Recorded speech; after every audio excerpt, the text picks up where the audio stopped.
Hey guys, I'm JanetOnOccasion, and today we're playing the Total War Warhammer II Battle Replay. This one was sent in by TheNorm, and it's a good one. He wanted to show off the fact that Crone Hellebron can really pull her weight, you know, she can be very useful. And I think more so in this patch, I think she's been overlooked a bit, because, well, the sort of units that she's good at buffing are suddenly really viable now, which is great. And that's yeah, Cold One Knights, that's the one. I remember what they're called. Cold One Knights and the Cold One Dread Knights. These guys are both really, really good these days, but their melee attack is quite low, generally. You know, very sturdy, really good mass, so they can block things in great, but suddenly, if you proc a bunch of abilities on them that are going to maximise their melee attack, they will just shred things. They are super good. So having just a bunch of melee attack buffs make these guys serious contenders, like stupidly dangerous, even against some very elite other units, as we're going to see, because it's against High Elves, and they're all about their elite units. So there's also a Sorceress of Shadow for Melkoth's Enfeebling Foe, just to maximise the difference between melee attack and defence, which is pretty great. Also, Sister Seeing Doom, nice to have some terror. I mean, we've got some more terror here, but still, nice to have some more terror, and some rampage, so things can't escape you. Also, Dread Spears, just a load of them, they're a bit cheap, so why not? Also, some Sisters of Slaughter, they're very good in a fight, and they'll anchor this line a bit more, because obviously this is a bit more heavily weighted, what with the Spellcaster and Crone Hellebron. But over here, there are some other Cold One Dread Knights and Cold One Knight. His opponent, quite cleverly, some Illyrian Reaver Archers. These guys you can get a lot of value out of, especially when there's things like the Sisters of Slaughter or Witch Elves that you can just harass quite a bit. You can be very quick on the Illyrian Reaver Archers, and they're also very good at killing other Dark Riders. They're pretty good on the charge too. They can actually do some good damage in melee by cycle charging. So pretty great units, pretty handy. But getting in early damage is super useful, especially against things like Sister Slaughter, which he will turn his attention to shortly. Also, over here, you can see he's got the Fireborn. Fireborn, great anti-large, really stocky units, crazy high leadership. They're practically unbreakable. They are so hard to break. You've got to dumpster them very quickly to startle them away. It's pretty crazy. They aren't immune to psychology, though. They aren't immune to psychology. Also over here, a Star Dragon. Very cool just to see a Star Dragon on his own, like this, you know, not as a mount. But we've got a Lariel over here, so mad healing, some very expensive units.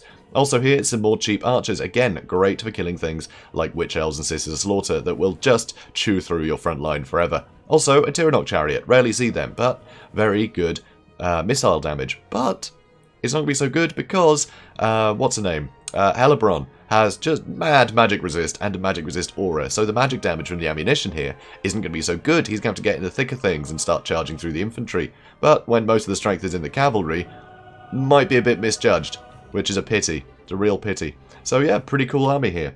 So, speeding things up. So you can see Dread Spears are taking some damage, but now attention is being focused on the Sister Slaughter. And they are losing some health, which is good. Definitely want to whittle them down if you're a High Elf player who doesn't want to get murdered by a bunch of women with whips. Always good. Excuse me. So archers start to fire into the Sorcerer's Shadow, just because she stepped in range, I believe. But here, Sister Seeing Doom, they are a brilliant target for archer fire. So yeah, you can see only 5 armor, no missile resist. Ooh, that's painful. And a cavalry charge will break them pretty damn quickly. So being able to whittle them down like this, they're not going to be able to stay in a fight for long. But here, the cavalry is coming. Cold One Dread Knights and the Cold One Knights starting to wheel around. The Star Dragon is poised to try and stop them. Also a Lariel here, waiting to heal up everything that's going to be in this engagement to the Star Dragon and to the Fireborn, because she can get some mad healing out, so hopefully she can outdo the damage that she can be taking. Here you can see the Cold Ones have taken just a ludicrous amount of damage, a third of their health gone already, almost half now because of the Star Dragon, but that Enfeebling Foe is going to limit how much he can do. But beautiful charge in here from the Fireborn, very, very nice. A Melkoth's on them though to do some additional damage, and now Fury of Cain and Gaze of Cain means 91 melee attack for those Dread Knights. That is obscene. Absolutely obscene. And now even the Dread Spears are getting involved. They even have 50 melee attack. And the anti-large to boot. So this is just a little bit mental. It's a little bit mental. Over here, though, you can see a Lariel is trying to pick on that Sorceress of Shadow. Worth trying to snipe her out. And you can see that the Sisters of Slaughter are in a bit of trouble. And these Sisters of Singing Doom are also in a lot of trouble. Where are the other cav? Way over here. On a map this wide, you really don't need to have all of these hidden at all times. It's sometimes best just to have them with your guys, because the element of surprise can be lost if you're having to, you know, run cross-country for the next 20 minutes. But here you can see the Fireborn and the Star Dragon are both routed. Sure, some damage for the Cold One Knight, but it's a Star Dragon and the Fireborn. That was crazy cost effective. And sure, Hellebron was in here too, but I mean, she's quite valuable, but she's all about the killing. Alariel, she was still healing that stuff, so she was making use of herself too, so yeah, that was very cost effective for the Dark Elves. Over on this side, you can see the Cavalry is doing a fine job. You know, all these Illyrian archers, Tyrannoc chariots, getting some great damage into everything, able to rout some units off. It's very nice. Archers, though, really exposed, and they're trying to do what they can. Here, looks like a breath attack is going to come in a second, but they're going to start charging in, and it means that breath attack is not really going to hit many. Yeah, killed a couple. Yeah, 2 or 3 there. So nothing major from the Star Dragon there, but all this cav is really injured. Sadly, there is more on the way. There is more on the way, and Hellebron is still very healthy. Luckily, a load of archer fire coming in on units that can't be caught, and that will certainly help. Here you can see the Sisters Seeing Doom have broken, so that's definitely nice. Don't want those debuffs, and the Fireborn are coming back. So, more archer fire coming in, but the Tyrannoc chariots look like they're about to get caught out, and once they're in melee against things like Cold One Knights, they are doomed. Look at the damage they're taking already. They're not going to last long. More archer fire coming in though, and that's pretty handy. And it looks like the Star Dragon is poised to come in.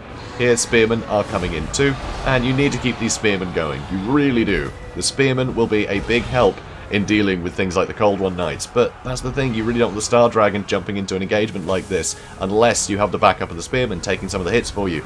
So it's a bit rough. Luckily though, the Archer Fire is doing nicely, but look at that, Tyrannoc Chariot, terrified, Spearmen routing.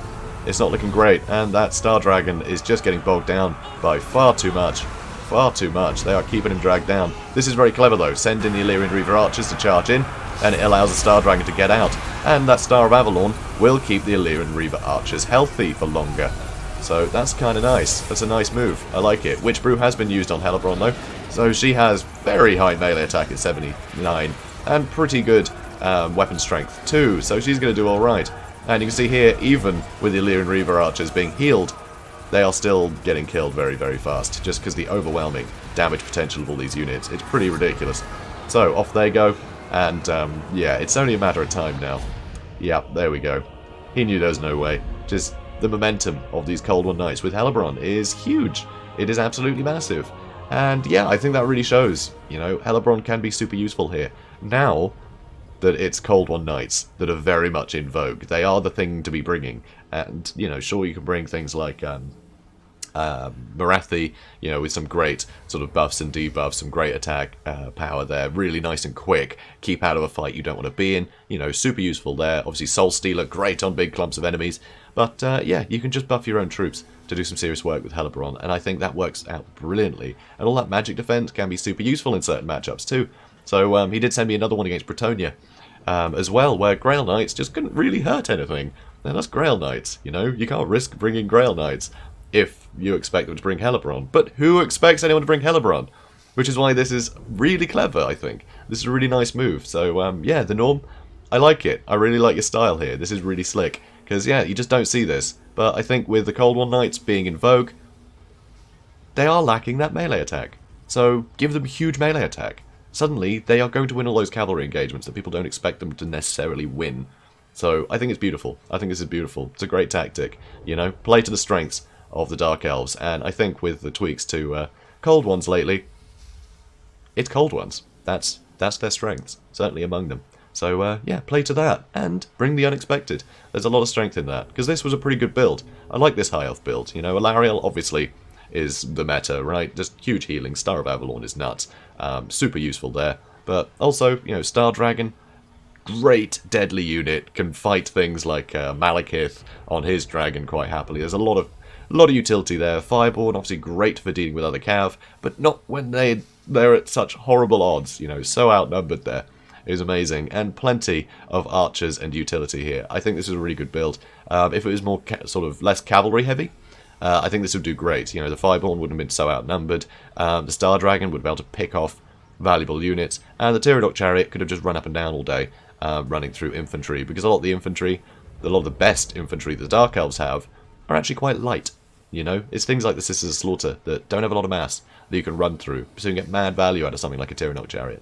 So I think this was really good, but it just got countered so heavily by this tactic. I love it. So guys, if you enjoyed this, please do comment, like, and subscribe, and I will see you in the next one. Have a good day, guys.